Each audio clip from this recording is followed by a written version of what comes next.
वसुदेवसुतं देवं कंसचाणूरमर्दनं देवकी परमानंदं कृष्ण वन्दे जगद्गुरु. हरे कृष्ण कृष्ण कृष्ण हरे हरे, हरे राम राम राम हरे हरे. साई चरित्रे 46ನೇ अध्याय. साई चरित्रे 46 अध्याय है. अभी तक मैं 45 तक सब पढ़ के इसमें यूट्यूब में डाला है, क्योंकि सब लोग उसमें देखो. और चैनल का नाम है राधा कृष्णा गिरिजा पुजारी, ऐसे. फिर सब लोग पढ़ो, क्योंकि आप लोग पढ़ने के लिए बहुत टाइम लगते हैं. वही गुरुवार हम लोग दो अध्याय पढ़ने का रहते हैं. हम लोग का एक बड़ा ग्रुप है, वो ग्रुप में सब लोग अलग अलग भाषा में पढ़ते हैं. मैं कन्नड़ में पढ़ती हूँ, सब लोग अलग अलग हिंदी इंग्लिश सब पढ़ते हैं. और इधर कहीं नहीं, बहुत अलग अलग जगह से पढ़ते हैं हम लोग को. पहले मैं पढ़ के ऐसे ऑडियो ये करके डालती थी. अभी हम लोग को लगा थोड़ा अच्छा से करके दे, सब लोग सुने, उसका सब लोग उसका पुण्य मिले, सब लोग को साई चरित्र पढ़ने का अवकाश, सुनने का अवकाश मिले बोल के मैं ये करती हूँ. इसके लिए सब लोग को प्रणाम. ये सब लोग पढ़ो सुनो, पढ़ो सुनो, फिर इसको लाइक करो, शेयर करो, और मेरा मदद करो.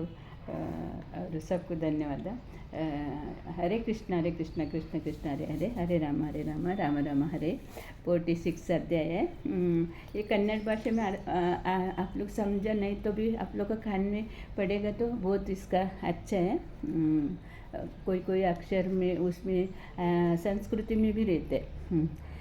ಬಾಬಾ ಅವರ ಗಯಾ ಯಾತ್ರೆ 2 ಹಾಡುಗಳು. ಈ ಅಧ್ಯಾಯದಲ್ಲಿ ಶ್ಯಾಮ ಅವರು ಕಾಶಿಯ ಪ್ರಯಾಗ ಮತ್ತು ಗಯಾ ಯಾತ್ರೆ ಮತ್ತು ಬಾಬಾ ಅವರು ಹೇಗೆ ತಮ್ಮ ಫೋಟೋ ರೂಪದಲ್ಲಿ ಶ್ಯಾಮ ಅವರಿಗಿಂತ ಮುಂಚೆ ಗಯೆಯಲ್ಲಿದ್ದರು ಎಂಬುದನ್ನು ಮತ್ತು ಈ 2 ಹಾಡುಗಳ ಕತೆ ಹೇಮಾಡ ಪಂತರು ಹೇಳಿದರು. ಸಾಯಿ ಕರ್ಮಬಂಧನದಿಂದ ನಮ್ಮನ್ನು ಮುಕ್ತ ಮಾಡುವ ಚರಣಾರಗಳ ದರ್ಶನ ಪಡೆದು ನಾವೇ ಧನ್ಯರು.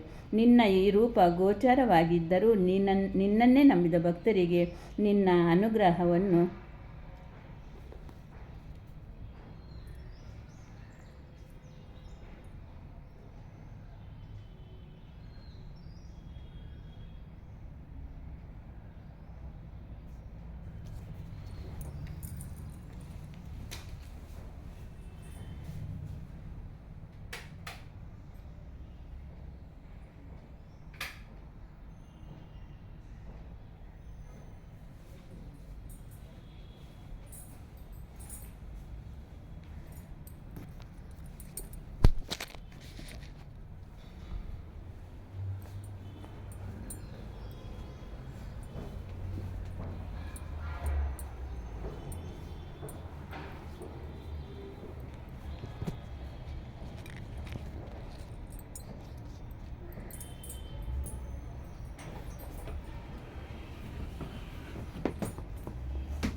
ಸ್ವಲ್ಪ थोड़ा पढ़ने का ये हो गया, क्योंकि इधर थोड़ा लाइट का प्रॉब्लम हुआ था, इसके लिए थोड़ा गैप आया.